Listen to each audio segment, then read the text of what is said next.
నమస్కారం Zee TV news కి స్వాగతం నేను మీ ఉషా ముందుగా హెడ్లైన్స్ ఎంఎస్ఎంఈలు రాష్ట్ర ఆర్థిక ప్రగతికి పట్టుకొమ్మలు విశాఖలో జరిగిన ఎంఎస్ఎంఈ సదస్సులో మంత్రి కొండపల్లి శ్రీనివాస్ కితాబు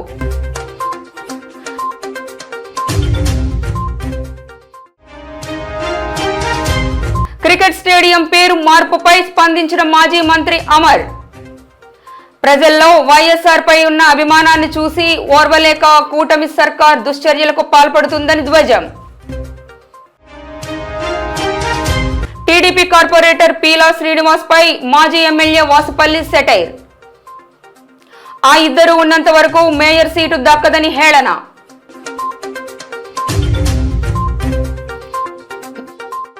ఎగుమతికి ఎంఎస్ఎంఈల సాధికారత అభివృద్ధి ఆవిష్కరణల దిశగా అనే అంశంపై సూక్ష్మ చిన్న మరియు మధ్య తరహా సంస్థ ఆధ్వర్యంలో ఎంఎస్ఎంఈల ఎదుగుదల ఆవిష్కరణ ప్రోత్సాహం కోసం నగరంలో ఒక ప్రైవేట్ హోటల్లో ఒకరోజు వర్క్షాప్ నిర్వహించబడింది. సదస్సుకి ముఖ్య అతిథిగా ఎంఎస్ఎంఈ సేర్ప్ మరియు ఎన్ఆర్ఐ అధికారిత సంబంధాల మంత్రి కొండపల్లి శ్రీనివాస్ హాజరయ్యారు. జ్యోతి ప్రజ్వలన అనంతరం మంత్రి సదస్సును ఉద్దేశించి ప్రసంగించారు. ఎంఎస్ఎంఈ రంగం అభివృద్ధి కోసం రాష్ట్ర ప్రభుత్వం తీసుకుంటున్న చర్యలను వివరించారు. ఎంఎస్ఎంఈలు రాష్ట్రంలో ఉపాధి పెంపుదలకు ఆర్థిక వృద్ధికి మూల స్తంభాలని అభివర్ణించారు. స్వర్ణాంధ్ర 2047 డాక్యుమెంట్లో ఎంఎస్ఎంఈ రంగాన్ని మెరుగుపరిచేందుకు 10 కీలక సూత్రాలను రూపొందించినట్లు తెలిపారు. 2001లో రాష్ట్రంలో సింగిల్ విండో యాక్ట్ ప్రవేశపెట్టి పారిశ్రామిక అనుమతుల సులభీకరణ తరుణానికి పునాదిని వేశామని అప్పటి నుంచి దీన్ని పటిష్టంగా కొనసాగిస్తున్నామని వివరించారు. రాష్ట్రం ఈజ్ ఆఫ్ డూయింగ్ బిజినెస్ లో స్థిరంగా నెంబర్ 1 స్థానాన్ని కలిగి ఉందని ఇది పారిశ్రామిక రంగానికి అనుకూల వాతావరణాన్ని సూచిస్తుందని చెప్పారు. సదస్సులో జిల్లా కలెక్టర్ హరేంద్ర ప్రసాద్, సంస్థ చైర్మన్ శివశంకర్ సహా పలువురు పారిశ్రామికవేత్తలు, ఔత్సాహిక వ్యాపారవేత్తలు, అధికారులు పాల్గొన్నారు. విశాఖపట్నం నగరంలో నీతి Aayog department collaboration grand event exports మీద వైజాగ్లో పెట్టడం జరిగింది. రీసెంట్గా ఎక్స్పోర్ట్స్ నిమిత్తమై కొన్ని ఎంఓయూ చేశాము. దాని మీద ఒక వర్క్షాప్ కండక్ట్ చేసి ఇంకా ఎక్స్పోర్ట్స్ని పెంచేదానికి అంటే మనం జనరల్గా ఏంటంటే ఎక్స్పోర్ట్స్ మీద చాలా ఇన్ఫర్మేషన్ సఫిషియెంట్గా ఉండదని ఒక అభిప్రాయం ఉంటుంది. సో దాన్ని తొలగించడానికి ఈరోజు డిపార్ట్మెంట్ అంతా కూడా నీతి ఆయోగ్ వాళ్ళ కొలాబరేషన్తో ఈరోజు నీతి ఆయోగ్ నుంచి కూడా one of the director senior adviser ఆయన ఈరోజు ట్రేడ్ అండ్ కామర్స్లో స్పెషలిస్ట్ ఆయన. సో ఆయన పాలసీ అడ్వైజర్ ఆయన. సో ఆయన కూడా ఈరోజు ఈ మీటింగ్లో భాగస్వామ్యం అవ్వడం, అలాగే ఇంకొక గ్రూప్ ఆఫ్ అడ్వైజర్స్ కూడా ఈరోజు ఒక డిస్కషన్ ప్యానల్ అరేంజ్ చేశారు. సో ఎటువంటి డిస్కషన్ పబ్లిక్ అంటే ఇండస్ట్రీ నుంచి వచ్చేటువంటి రిప్రజెంటేషన్స్ అన్నీ కూడా తీసుకొని వాళ్ళ తాలూకు ఏమైనా క్వశ్చన్స్ ఏమైనా ఉంటే వెంటనే ఆన్సర్ చేసి ఒక ప్లాట్ఫామ్ని ఎస్టాబ్లిష్ చేసి ఈరోజు నోవోటల్లో ఒక ఈవెంట్ చేయడం జరుగుతుంది. దాన్ని ఈరోజు ప్రారంభించారు. డెఫినెట్లీగా ఒక నాలెడ్జ్ ఒక మీటింగ్ కింద ఇది అవుతుందని భావిస్తాను. సో మనకున్న స్ట్రెంగ్స్ అంటే స్పెషల్గా ఎక్స్పోర్ట్స్ అందరూ కూడా ఫుడ్లో ఉన్నారు, మ్యానుఫ్యాక్చరింగ్లో ఉన్నారు, అగ్రికల్చర్ దీంట్లో ఉన్నారు, మ్యానుఫ్యాక్చరింగ్లో ఉన్నారు. సో వీళ్ళకి ఆల్రెడీ కొన్ని ఎంఓఎస్ రీసెంట్గా జరిగిన మీటింగ్లో చేశాము. సో దాన్ని నిమిత్తమే కాకుండా ఇంకా భవిష్యత్ కాలంలో ఎటువంటి ఆపర్చునిటీస్ వస్తాయని ఈరోజు నీతి ఆయోగ్ రిపోర్ట్లో కూడా ఒక ఇండెక్స్ వాళ్ళు ఆల్రెడీ ఇచ్చారు. స్టేట్ వైజ్ ఎటువంటి ఎక్స్పోర్ట్స్ జరగచ్చు అన్న దాని మీద. సో దాన్ని కూడా ఈరోజు డిస్ప్లే చేస్తూ అంతేకాకుండా వాళ్ళకి ఏమైనా క్వశ్చన్స్ ఉన్నా ఆన్సర్ చేస్తారు.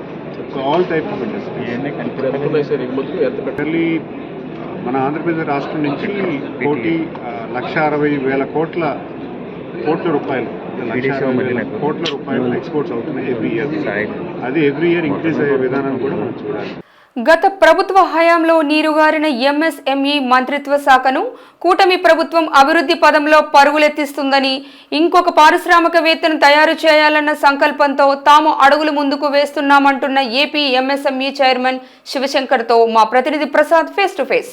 కూటమి ప్రభుత్వం అధికారంలోకి వచ్చిన తర్వాత ఇటు యావత్ రాష్ట్ర వ్యాప్తంగా కూడా ఎంఎస్ఎంఈకి సంబంధించినటువంటి పరిశ్రమలు అయితే కనుక దినదినాభివృద్ధి చెందుతూ కొత్త పరిశ్రమలకు కూడా సోపాన మార్గాలు ఏర్పాటు చేస్తున్నామని చెప్తున్నారు. అయితే ఇది ఎంతవరకు నిజం, లేదంటే పూర్తి స్థాయి దగ్గర ప్రభుత్వం అనౌన్స్ చేస్తున్నట్టు ఇవన్నీ కూడా జరుగుతున్నాయా, లేదంటే ఇటు ఎంఎస్ఎంఈ సభ్యులకు కూడా పూర్తి స్థాయిలో ఎటువంటి సపోర్ట్ ప్రభుత్వం అందిస్తున్న విషయం మీద ఈరోజు మనతో మాట్లాడడానికి అయితే కనుక ఎంఎస్ఎంఈ చైర్మన్ శివశంకర్ గారు మనతో ఉన్నారు. అది తెలుసుకునే ప్రయత్నం చేద్దాం. సార్, రాష్ట్ర వ్యాప్తంగా ఎంఎస్ఎంఈకి సంబంధించి ఇప్పటి వరకు అభివృద్ధి ఏ విధంగా జరిగింది? గత ప్రభుత్వంతో పోల్చుకుంటే నిరాభివృద్ధికి, అదేవిధంగా కూటమి ప్రభుత్వం అధికారంలోకి వచ్చిన తర్వాత అభివృద్ధి సోపానాలకు ఏ విధంగా ముందుగా? యాక్చువల్గా ఎంఎస్ఎంఈ కూటమి ప్రభుత్వం అధికారంలోకి వచ్చాక చాలా పరుగులు ఎత్తిస్తున్నారు. ఎందుకంటే ఎంఎస్ఎంఈ సెక్టర్ వల్లే ఆర్థికపరమైన అభివృద్ధి కానీ, ఎంప్లాయ్మెంట్ కానీ, రాష్ట్ర ఆర్థిక సంపద కానీ సృష్టి జరుగుతుంది. ఎందుకంటే 40% ఆఫ్ ది ఎకనామిక్లో మన ఆర్థిక వ్యవస్థలో 40% ఎంఎస్ఎంఈ శాతం. ఇంత విలువైనటువంటి ఈ డిపార్ట్మెంట్ని గత 5 సంవత్సరాల్లో పూర్తిగా బందపెట్టేశారు. చాలా బాధాకరమైన విషయం. ఎందుకంటే ఎంఎస్ఎంఈ చైర్మన్గా నేను బాధ్యత తీసుకున్నాక నేను ప్రత్యక్షంగా చూశాను. ఇప్పుడు ఈ కూటమి ప్రభుత్వంలో ముఖ్యమంత్రి గారు నారా చంద్రబాబు నాయుడు గారి మార్గదర్శకత్వంలో, అలాగే మా ఎంఎస్ఎంఈ మంత్రివర్యులు కొండపల్లి శ్రీనివాస్ గారు కూడా చాలా very positive, dynamic young minister. మా బ్యూరోక్రసీ కూడా సెక్రటరీ గారు యువరాజ్ గారు కానీ, మా సీఈఓ విశ్వ కానీ అందరూ కూడా ఒక టీం వర్క్తో దీన్ని అద్భుతమైనటువంటి స్థితిలోకి తీసుకొస్తున్నాం. ఎందుకంటే ఇంకా చేయవలసింది చాలా ఉంది. ఇప్పుడిప్పుడే పరుగులు పెట్టడం ప్రారంభించింది ఏపీ ఎంఎస్ఎంఈ డెవలప్మెంట్ కార్పొరేషన్. ఖచ్చితంగా దీని ఫలితాలు వస్తాయి, రావాలి. అదే కృతనిశ్చయంతో అందరం కూడా పనిచేస్తున్నాం. వెనుకబడి జిల్లాలుగా పేరుగాంచినటువంటి ఉత్తరాంధ్ర జిల్లాల అభివృద్ధికి కూడా ఎంఎస్ఎంఈ ఎంతకో దోహదపడుతుంది. ఇళ్లలో ఉన్నటువంటి మహిళలను కూడా బయట తీసుకొచ్చి వారు కూడా స్వయం ఉపాధికి కల్పించేందుకు కూడా సోపానాలు వేస్తున్నారు సార్. ఆ సోపానాలకు సంబంధించినటువంటి విషయాలు అంటే ఇందులో ఏమిటంటుందంటే, మహిళలు ఉత్తరాంధ్ర వెనుకబాటుతనానికి ఎంఎస్ఎంఈ అనేది ఒక సర్వరోగ నివారణ లాంటిది. అందుకని చాలా అవగాహన సదస్సులు పెడుతున్నాం. ఇప్పుడు ఇక్కడ మన విశాఖపట్నంలోనే ఇది 2వ మేజర్ సదస్సు. ఇంతకుముందు గీతం యూనివర్సిటీలో వెండర్స్ డెవలప్మెంట్ ప్రోగ్రామ్ కండక్ట్ చేసాం. ఆ రోజు కూడా మంత్రి గారు నేను కూడా పార్టిసిపేట్ చేయడం జరిగింది. ఇప్పుడు ఇది ఎక్స్పోర్ట్ గ్రోత్ ఎలా ఉంటుంది, ఇన్నోవేషన్, వీటి మీద అనమాట ఎక్స్పర్ట్స్ని పిలిపించి ఇదంతా ఎంఎస్ఎంఈ వాళ్ళకి మేము ఎడ్యుకేట్ చేస్తున్నాం. వాళ్ళకి తోడుగా, దన్నుగా, మద్దతుగా ఈ కార్యక్రమాలన్నీ చేయడం జరుగుతుంది. కాబట్టి దీన్ని అందిపుచ్చుకొని మహిళలు కూడా SHG group, self help groups కానీ, అలాగే ఉమెన్ ఎంటర్ప్రెన్యూర్స్ కానీ, ఎందుకంటే ఇండస్ట్రియల్ పాలసీలో స్టాండప్ ఇండియా అనే ఒక ప్రోగ్రాం తీసుకొచ్చింది కేంద్ర ప్రభుత్వం. అందులో మీకు ఏమవుతుందంటే ఉమెన్కి 40% వరకు ఇన్సెంటివ్స్ ఉంటాయి. ఇవన్నీ కూడా ఉపయోగించుకొని కేవలం ఉత్తరాంధ్ర మైగ్రేషన్కి అలవాటు పడిపోయారు, ఎక్కడో చిన్న ఉద్యోగానికి వెళ్ళిపోవడం అన్నది. అలా కాకుండా ఈ ఉత్తరాంధ్రలో వనరులు ఉన్నాయి. ఓన్లీ ఉండవలసింది ఏంటంటే ఆలోచన ధోరణి ఉండాలి. యువతకి కానీ, మహిళలకు కానీ, వ్యాపారాల్లో కానీ, పారిశ్రామిక ఎదగాలనే ఒక తపన ఉండాలి. దానికి అనువైన వాతావరణం కూటమి ప్రభుత్వంలో ఈరోజు ఎంఎస్ఎంఈ పాలసీ ఉంది. అది వినియోగించుకొని ప్రతి ఒక్కరు కూడా ఇంటింటికి ఒక వ్యాపారవేత్త, ఒక పారిశ్రామికవేత్త తయారవ్వాలన్నటువంటి కూటమి ప్రభుత్వం స్లోగన్ ఏదైతే ఉందో 2030కి, ఆ సాకారం దిశగా మేము పనిచేస్తున్నాం. మీరు కూడా అందిపుచ్చుకోండి. అలాగే రాష్ట్ర అభివృద్ధికి తోడ్పాటుకండి. సార్, ముఖ్యంగా మీకు అత్యంత ఇష్టమైనటువంటి తీర ప్రాంతం అంటే గంగపుత్రుల గురించి కూడా ప్రత్యేక ప్రణాళికలతో ముందుకు వెళ్తామని చెప్తున్నారు సార్. ఈ గంగపుత్రులకు సంబంధించి ఎటువంటి ప్రణాళిక సిద్ధం? యాక్చువల్గా మనకి చాలా 970 కోస్టల్ లైన్ ఉందండి, కిలోమీటర్స్ కోస్టల్ లైన్ ఉంది. ఎంత బాధాకరం మనకు అనిపిస్తుంది అంటే, గోవాలో 100 కిలోమీటర్స్ కోస్టల్ లైన్లో 22 షిప్ బిల్డింగ్ యూనిట్స్ ఉన్నాయి. మనకి 900 పైచిలకు ఉన్నదానికి మనకి 2 ఉన్నాయి, కాకినాడ ఒకటి, వైజాగ్ ఒకటి. సో షిప్ బిల్డింగ్ యాక్టివిటీలో చాలా స్కోప్ ఉంది. అలాగే మెరైన్ ప్రోడక్ట్స్ ఎక్స్పోర్ట్స్లో మనకి అద్భుతమైనటువంటి అవకాశాలు ఉన్నాయి. దానికి సంబంధించి కూడా ఇన్ఫ్రాస్ట్రక్చర్ డెవలప్ చేయడానికి కూటమి ప్రభుత్వం చాలా ఆలోచిస్తుంది. జెట్టీస్ నిర్మాణం కానీ, కోల్డ్ స్టోరేజెస్ కానీ, అలాగే అడ్వాన్స్డ్ టెక్నాలజీ ఫిష్ క్యాచింగ్ కానీ, అలాగే value addition, cold chain development, ఇలాగ అనేకమైనటువంటి విధాలుగా మత్స్యకారులకి వాళ్ళ అభివృద్ధి కోసం చాలా ప్రణాళికలు రూపొందించడం జరుగుతుంది. ఇవన్నీ సాకారం అయ్యే రోజు మీకు ఎలా ఉంటుందంటే అద్భుతంగా ఆవిష్కరింపబడుతుంది ఆంధ్రప్రదేశ్. సో ఆ దిశగా మేము ప్రయత్నం చేస్తాం. చివరి ప్రశ్న సార్, అలాగే మీకు మరింత ఇష్టమైనటువంటి గిరిజన ప్రాంతంలో కూడా ఎంఎస్ఎంఈ దోహదం ఇవ్వండి. అంటే గిరిజన ప్రాంతాల్లో మీకు అద్భుతమైనటువంటి అగ్రికల్చర్ ప్రోడక్ట్స్ ఉన్నాయండి. ఫర్ ఎగ్జాంపుల్ టర్మరిక్ కానీ, స్పైసెస్ కానీ, కాఫీ కానీ ఇలాంటివి తీసుకునేటట్టయితే, అలాగే మిలెట్స్ కానీ, వీటన్నిటి కూడా ఎంఎస్ఎంఈలో అద్భుతమైన అవకాశాలు ఉన్నాయి. అంటే బిజినెస్, సర్వీస్ అండ్ మ్యానుఫ్యాక్చరింగ్, ఈ మూడు కూడా ఎంఎస్ఎంఈలో వస్తాయి. అలా గిరిజనుల్లో క్లస్టర్ డెవలప్మెంట్కి చాలా అవకాశాలు ఉన్నాయి. మేము ఆ దిశగా ప్రయత్నాలు చేస్తున్నాం. గిరిజనులు కూడా చైతన్యపరుస్తున్నాం. మొదట మేము ఏం చేస్తున్నాం అంటే చైతన్యపరుస్తున్నాం వాళ్ళని. మీకు గవర్నమెంట్ పాలసీ ఇంత దన్నుగా ఉంటుంది కాబట్టి దీన్ని ఉపయోగించుకోమని చెప్తున్నాం. వాళ్ళు కూడా, గిరిజనులు కూడా ముందుకు వస్తున్నారు. మీకు రానున్న కాలంలో గిరిజనులు కూడా మంచి ఇండస్ట్రియలిస్టులుగా, అలాగే వ్యాపారవేత్తలుగా మారుతారనడంలో నాకైతే ఏమాత్రం అనుమానం లేదు. ఆంధ్ర రాష్ట్ర ప్రజలకు మీరు ఇచ్చే సూచనలు, సలహాలు ఎంఎస్ఎంఈ తరపున సార్, అంటే యువతకు కావచ్చు, మహిళలకు కావచ్చు? అంటే నేనేం చెప్తానంటే, ఒక పరిశ్రమ పెట్టడానికి అద్భుతమైన అనువైన వాతావరణం ఈరోజు ఆంధ్రప్రదేశ్లో ఉంది. ఎందుకంటే కూటమి ప్రభుత్వంలో ఈ పాలసీ అలాగ రూపొందించారు. అలాగే భారత ప్రభుత్వం కూడా పాలసీ ఆ రకంగా రూపొందించింది. ఏదో చిన్న చిన్న ఉద్యోగాలకి ఎక్కడికో వెళ్ళిపోయి ఆ కంఫర్ట్ జోన్ నుండి బయటకు వచ్చి ప్రతి ఒక్కరు కూడా పారిశ్రామికవేత్తలుగా, వ్యాపారవేత్తలుగా మారండి. మీరు నిలదొక్కోండి. మీ చేతుల ద్వారా 10 మందికి ఉద్యోగాలు ఇవ్వండి. అలాగే రాష్ట్ర అభివృద్ధికి తోడ్పాటు చేయండి అని నా పిలుపుస్తాను. Thank you so much.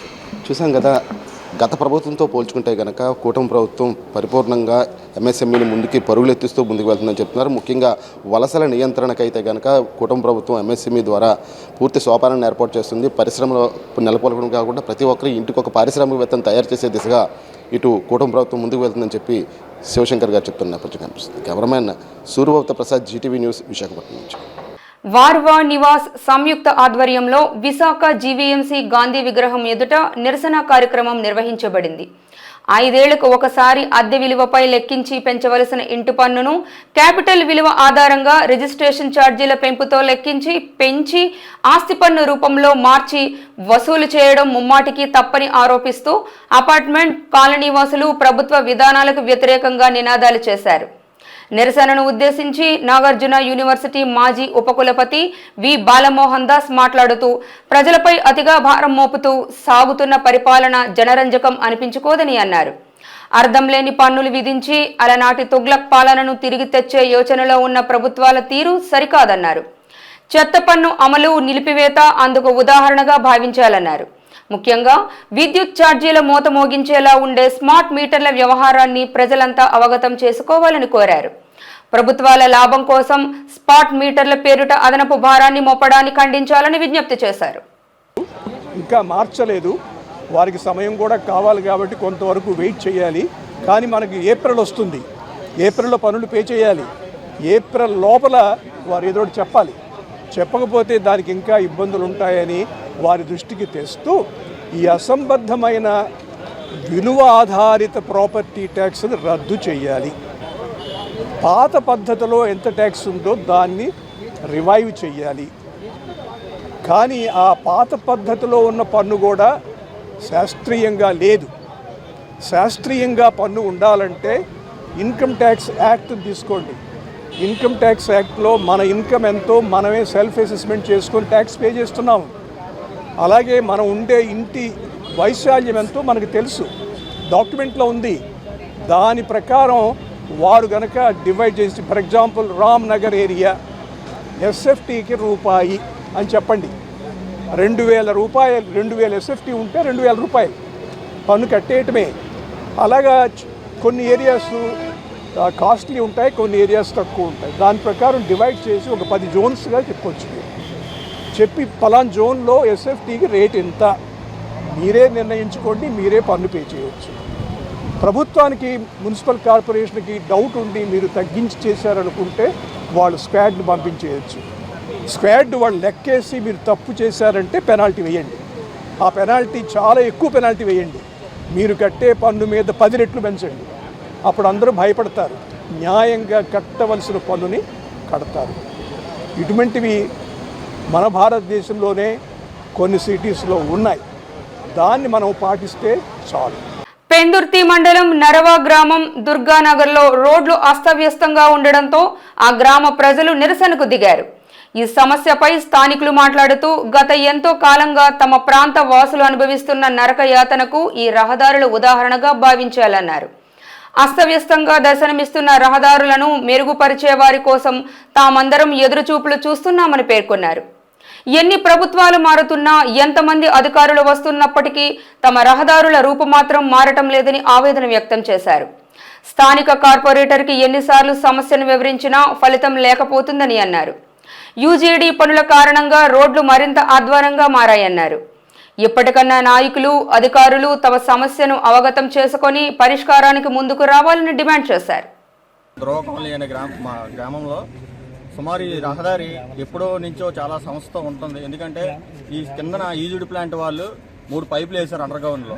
ఆ పైపులు నిర్మాణం చేశాక కనీసం దాని క్వాలిటీ ఉందా, డెలికేట్ ఉందా అని కూడా చూడట్లేదు. ఎందుకంటే ప్రజలకి ఎప్పుడూ ఇబ్బంది కలుగుతుంది. వర్షాకాలంలో కానీ, ఎండాకాలంలో కానీ, శీతాకాలంలో కానీ వాళ్ళు పడే కష్టాన్ని ఈ ప్లాంట్ వాళ్ళు పట్టించుకోవట్లేదు. తాత్కాలిక రోడ్లు వేసేసారు గత ప్రభుత్వంలో 2020లో చిన్న రోడ్డు పూసేసి వెళ్ళిపోయారు. అది మళ్ళీ బీట్ల వారి మళ్ళీ పైపుకి నీరు వాటర్ పీడ్చుకోవడం రోడ్డు మళ్ళీ తాత్కాలికంగా ఎలాగుంది అలాగే అయిపోయింది. అందుకని వీళ్ళు తక్షణంగా ఈ సమస్యను క్లియర్ చేయకపోతే వీళ్ళు పిల్లలతో పాటు పెద్దలు, వృద్ధులు అందరూ కూడా ఇబ్బంది పడతారు. ఎందుకంటే మహిళలు రోడ్డు మీదకి వచ్చారంటే మీరు అర్థం చేసుకోవాలి. సార్ ఎమ్మెల్యే గారు పంచకల్ రమేష్ బాబు గారు డైరెక్ట్గా వీళ్ళందరినీ అర్థం చేసుకొని ఈ రోడ్డు తాత్కాలికంగా కాకుండా ఒక మంచి స్టాండర్డ్ రోడ్ని నిర్మిస్తారని చెప్పి మేము కోరుకుంటున్నాం. తొందరగా ఈ పనులు పూర్తి చేస్తారని చెప్పి మేము అందరం కూడా కోరుకుంటున్నాం. ప్రజల గుండెల్లో చిరస్థాయిగా నిలిచిపోయిన మహానేత వైఎస్ రాజశేఖర్ రెడ్డి పేరును చూసి కూటమి సర్కార్ కలవరపడుతోందని వైఎస్ఆర్సీపీ విశాఖ జిల్లా అధ్యక్షుడు, మాజీ మంత్రి గుడివాడ అమర్నాథ్ అన్నారు.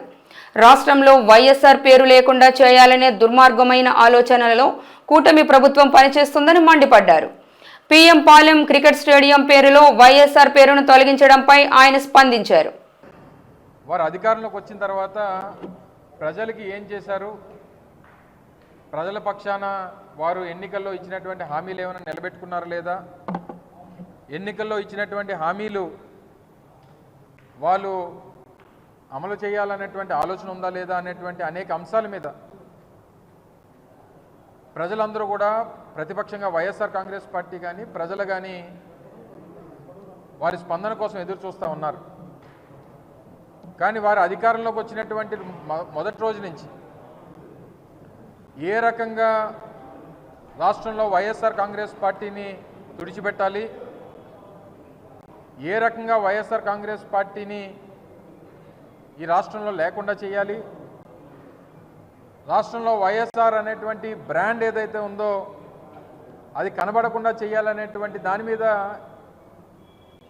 వారు ప్రయత్నాలు చేస్తున్నట్టుగా అనేక సందర్భాల్లో చూసాం. రావడమే నాగార్జున యూనివర్సిటీలో ఉన్నటువంటి రాజశేఖర రెడ్డి గారి విగ్రహాన్ని నేలమట్టం చేసినటువంటి సందర్భాలు చూసాం. బాపట్లలో రాజశేఖర రెడ్డి గారి విగ్రహానికి నిప్పు పెట్టినటువంటి పరిస్థితులు చూసాం. చివరికి ఈరోజు అత్యంత ప్రతిష్టాత్మకమైనటువంటి విశాఖపట్నంలో ఉన్నటువంటి పోతినిమల్లపాలెంలో ఉన్నటువంటి ఇంటర్నేషనల్ క్రికెట్ స్టేడియంకి రాజశేఖర రెడ్డి గారి పేరు మీద ఆ స్టేడియం ఉంటే ఈరోజు కొత్తగా వారి పేరును తొలగించి కేవలం Andhra cricket association VDCA cricket stadium అని చెప్పి కొత్తగా చేసినటువంటి మార్పుల్లో రాజశేఖర రెడ్డి గారి పేరును తొలగించినటువంటి విషయాన్ని కూడా మనందరం కూడా నిన్నటి నుంచి చూస్తూ ఉన్నాం. మీరు రాజశేఖర రెడ్డి గారి పేరుని గోడల మీద చెరిపేయవచ్చు, లేకపోతే రాజశేఖర రెడ్డి గారి పేరుని విశాఖపట్నంలో సీతకొండని ఆ రోజు వైఎస్ఆర్ కాంగ్రెస్ పార్టీ ప్రభుత్వంలో అభివృద్ధి చేసి అక్కడ వైఎస్ఆర్ గారి పేరు మీద వ్యూ పాయింట్ని ప్రారంభోత్సవం చేస్తే అక్కడ రాజశేఖర రెడ్డి గారి పేరుని చేరిపోయవచ్చు, లేదా హెల్త్ యూనివర్సిటీకి పెట్టినటువంటి రాజశేఖర రెడ్డి గారి పేరుని చేరిపోయవచ్చు. కానీ ప్రపంచంలో ఉన్నటువంటి తెలుగువారి గుండెల్లో ఉన్నటువంటి వైఎస్ఆర్ పేరుని చెరిపేసేటువంటి ఆ అర్హత కానీ చెరిపేసేటువంటి స్థాయి కానీ ఈరోజు ఈ కూటమి పార్టీలకి లేదు అనేటువంటి విషయాన్ని ఈ సందర్భంగా తెలియజేస్తూ ఉన్నాం.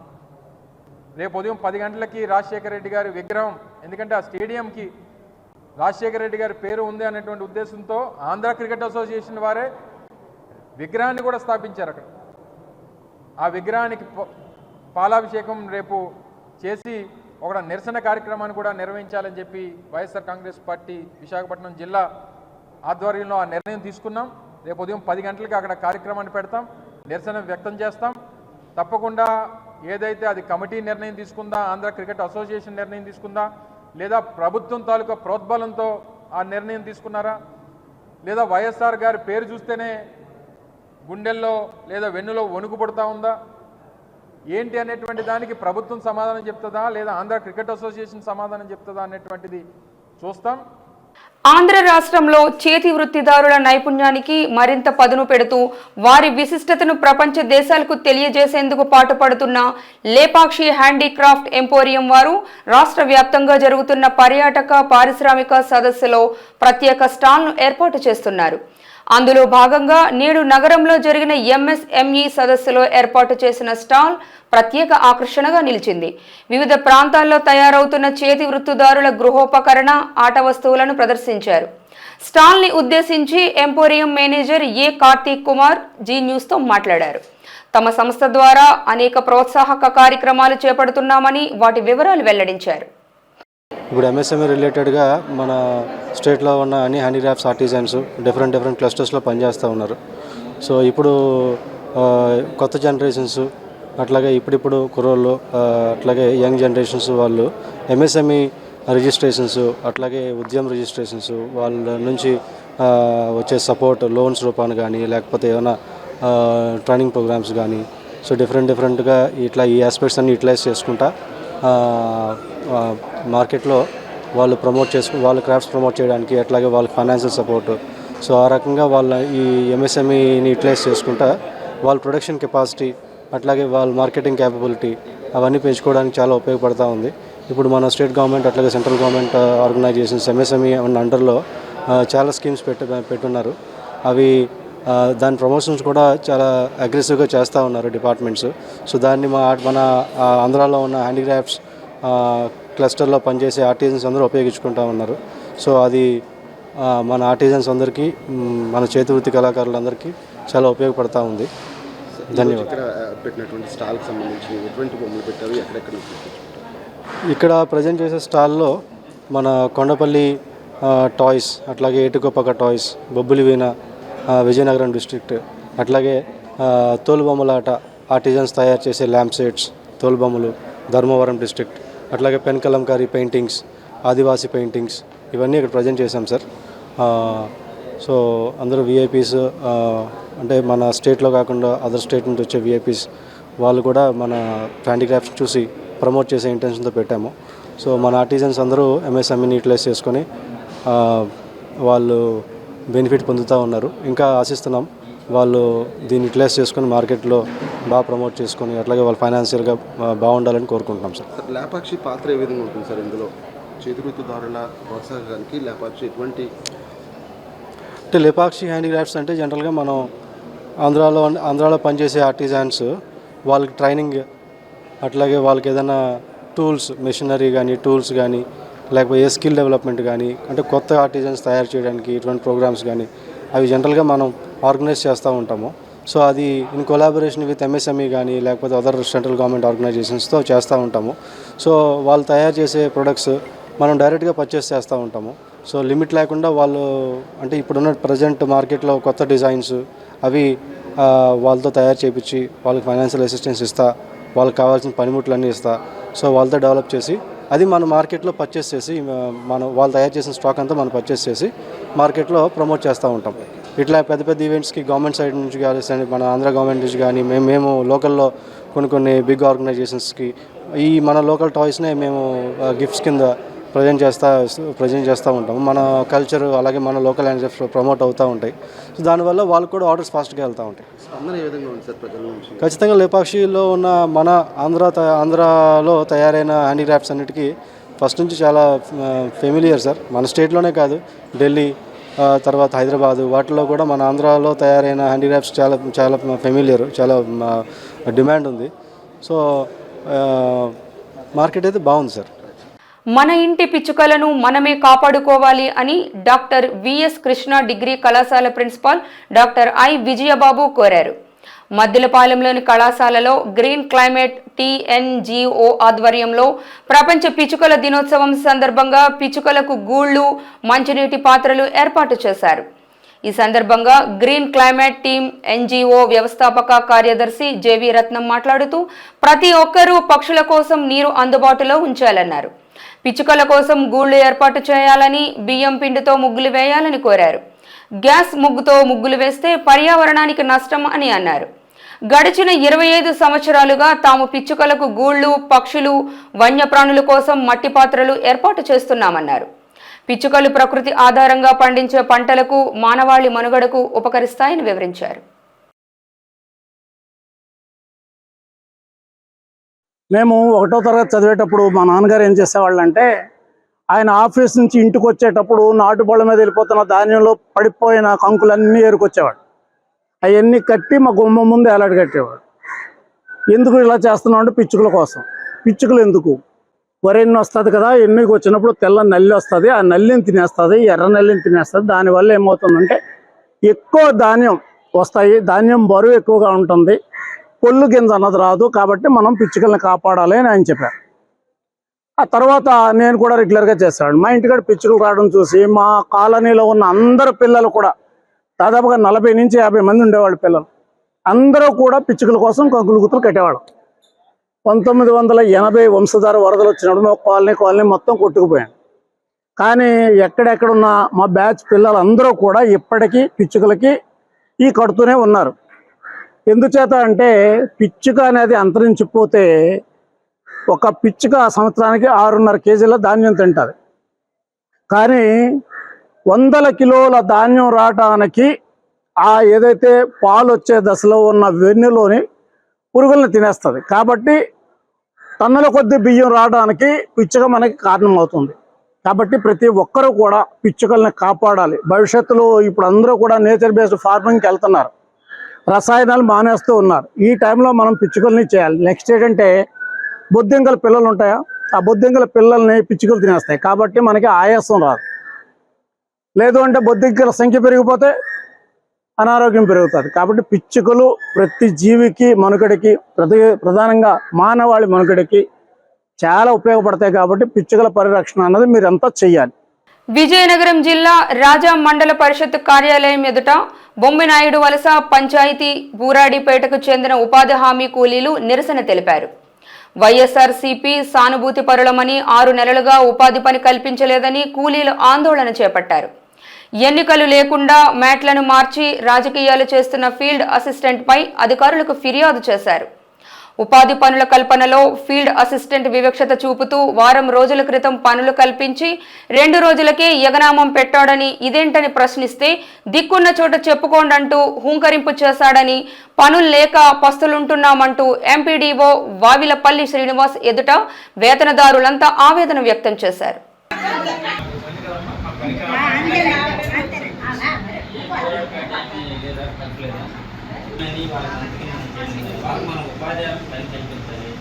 డబ్బు తగ్గించాక చేయలేదనుకోండి మన మాట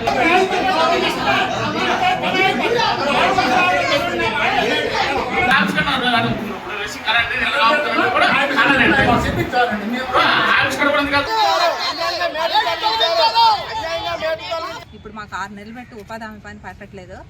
ఎందుకు పెట్టట్లేదు అర్థం కాలేదు. ఈరోజు అందుకనేసే వచ్చాము ఇక్కడికి, ఆఫీస్కి వచ్చాము, మండల ఆఫీస్కి. ఏమైనా అంటే ఫీల్డ్ అసిస్టెంట్ గారు అందరూ అంటున్నారు ఆఫీస్కి వెళ్ళి తేల్చుకోండి అంటున్నారు. నేను మేటుగా కూడా పనిచేసేదాన్ని. నాకు అప్పుడేమి ఒత్తిడి రాలేదు మా ప్రభుత్వం ఉండేటప్పుడు. ఇప్పుడు నా మీద ఇది ఒత్తిడి చేస్తున్నారు. నా వైపు 50 మంది 100 మంది ఉన్నారండి. ఉన్నా కూడా నువ్వు తొలగిపోవాలనేసి కంప్లైంట్ చేస్తున్నారు. నేనైతే తొలగలేదు, ఇంకా తొలగించాలని చూస్తున్నారు. ఎందుకు మీకు పని కల్పించట్లేదమ్మా? ఏంటి అర్థం అవ్వట్లేదు. వైసీపీ వల్ల మరి మేము వైసీపీలో ఉన్నామని పని కల్పించట్లేదో ఏంటో మాకు తెలియట్లేదండి. విశాఖ మధురవాడ క్రికెట్ స్టేడియం పేరులో మాజీ ముఖ్యమంత్రి వైఎస్ రాజశేఖర్ రెడ్డి పేరు తొలగించడం ముమ్మాటికి తప్పేనని అన్నారు మాజీ ఎమ్మెల్యే విశాఖ దక్షిణ నియోజకవర్గం YCP incharge Vasupalli Ganesh Kumar.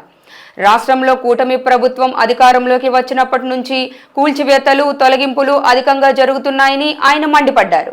Chandrababu Naidu party, Pawan Kalyan, they are not constructive parties, they are destructive parties. ఈరోజు చూస్తూ ఉన్నాము ప్రతిదీ కూడా డిస్ట్రక్షనే జరుగుతూ ఉందన్నమాట. గతంలోనేమో జగన్మోహన్ రెడ్డి గారు ఏదైతే చూపించేవారు ఈజ్ ఏ డిస్ట్రక్టర్ పర్సన్ అని చెప్పేసి, కానీ వీళ్ళేం చేస్తామన్నారు ఈరోజు?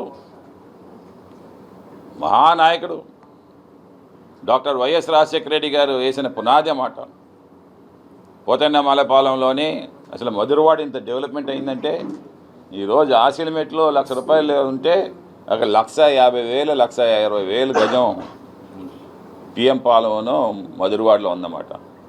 దాని పునాది ఎవరేశారండి? పునాది ఎవరేశారండి? డాక్టర్ వైఎస్ రాజశేఖర రెడ్డి గారు. హరిరావులో హెల్త్ సిటీ ఎవరేశారండి? డాక్టర్ వైఎస్ రాజశేఖర రెడ్డి గారు. డాక్టర్ బాబాసాహెబ్ అంబేద్కర్ 175 అడుగులేమో నిర్మాణం చేసిన మహానుభావుడు ఎవరని చెప్పంటే చరిత్రలో హిస్టరీలోనేమో జగన్మోహన్ రెడ్డి గారి పేరు వస్తుంది. ఆ పేరు రాకూడదని చెప్పేసి రాత్రి ఏమో వెళ్ళి ఆయన పేరు తీశారు, జగన్మోహన్ రెడ్డి గారి పేరు. బాబాసాహెబ్ అంబేద్కర్కి నిలువెత్తు ఆ విగ్రహాన్ని నియర్ ఒక 20 ఏకర్స్లోని అలాంటి ప్లేస్లోని విజయవాడ నడిబొడ్లోని ఇవన్నీ గట్స్ ఉండే లీడర్సే చేయగలుగుతారు అన్నమాట. సో ఆ రకంగా ప్రతి ఒక్క విషయంలో కూడా దే ఆర్ ఫెయిల్యూర్స్. ఇప్పుడు మెడికల్ కాలేజ్ ఇచ్చేస్తా ఉన్నారు, జగన్మోహన్ రెడ్డి గారి పేరు వస్తుందని చెప్పేసి. ఈరోజు హాస్పిటల్స్ కేజెస్కి వెళ్దామంటే భయం వేస్తుందని చెప్పి నాకు ఫోన్లు వస్తూ ఉన్నాయి. మరి నేను ప్రజా దర్బార్లు ఏర్పాటు చేయమని చెప్పేసి ప్రజలు కోరుకుంటా ఉన్నారు. మాకు ఎమ్మెల్యే అందుబాటులో రావట్లేదని చెప్పి అంటా ఉన్నారు. రోడ్డు మీద వ్యాపారం చేసుకునే వ్యాపారస్తులనేమో పూర్తిగా ఆ గంపలతో ఇసిరేసి పూర్ణ మార్కెట్ ఏరియాలోని ఒక గంపకి ₹600 ₹500 ఏమో వసూలు చేస్తామన్నారు. పూర్ణ మార్కెట్ అంతా కూడా ఇవన్నీ డెవలప్మెంట్ మేము చేస్తే ఈరోజేమో ఆ ప్లాట్ఫామ్ మీద వచ్చి చిందులు తొక్కుతా ఉన్నారన్నమాట. ఈరోజు అక్కడ జగదాంబ జంక్షన్ నుండి ఓల్డ్ పోస్ట్ ఆఫీస్ చూస్తే వైడ్ రోడ్ కనిపిస్తాం అన్నమాట. The development has taken place for the Visakhapatnam south constituency. Lot of improvement is there in the business పారామీటర్స్లోని. ఎంత బిజినెస్ పెరిగిందని చెప్పి ఆనందపడతా ఉన్నారన్నమాట. మంచి ఎలివేషన్ వచ్చింది. క్లాక్ టవర్ ఈరోజు విశాఖపట్నం చూపించాలంటే జగదాంబ దగ్గర క్లాక్ టవర్ చూపిస్తూ ఉన్నారన్నమాట. సత్యనారాయణ స్వామి టెంపుల్కి వెళ్ళాలంటే మార్చి నుంచి వెళ్ళాలి. ఈరోజు పూర్ణ మార్కెట్ దగ్గర నుంచి స్ట్రైట్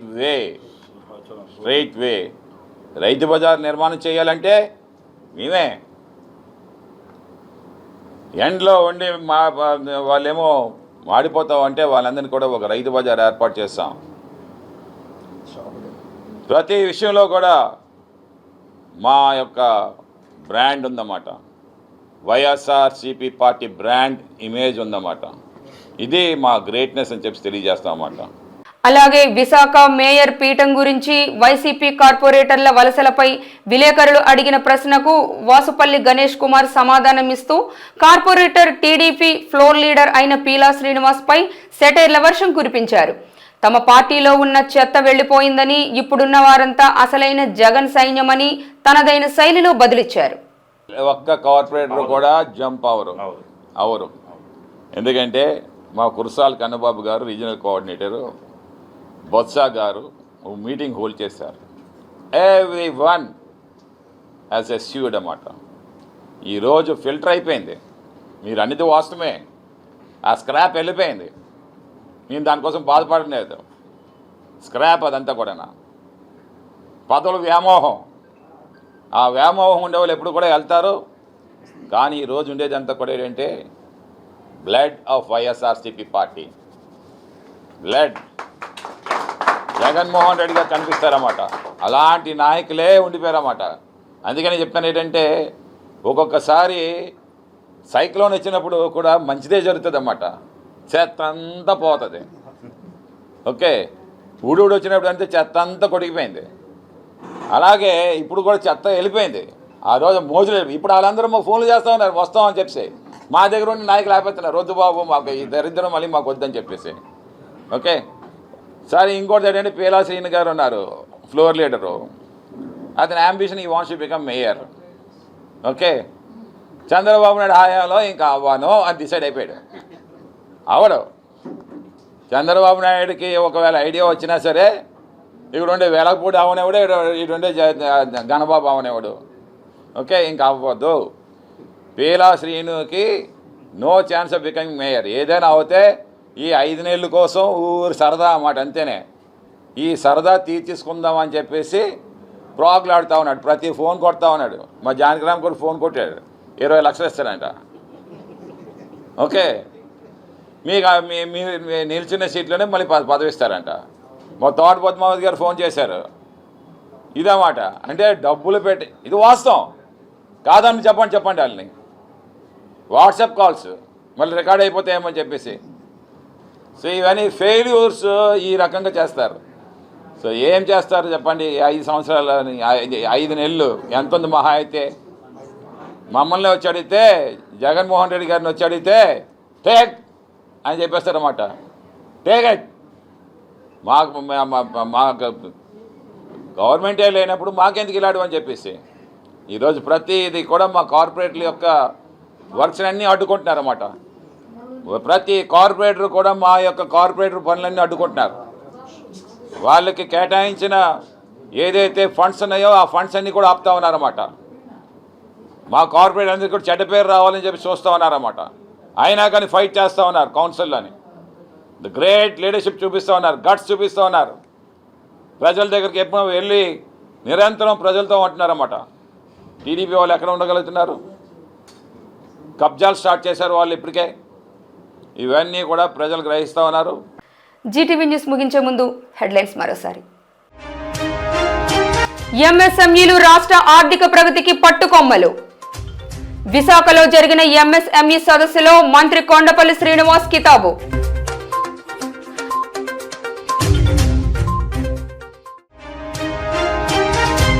క్రికెట్ స్టేడియం పేరు మార్పుపై స్పందించిన మాజీ మంత్రి అమర్. ప్రజల్లో వైఎస్ఆర్ పై ఉన్న అభిమానాన్ని చూసి ఓర్వలేక కూటమి సర్కార్ దుశ్చర్యలకు పాల్పడుతుందని ధ్వజం. టీడీపీ కార్పొరేటర్ పీలా శ్రీనివాస్ పై మాజీ ఎమ్మెల్యే వాసుపల్లి సెటైర్. ఆ ఇద్దరు ఉన్నంత వరకు మేయర్ సీటు దక్కదని హేళన.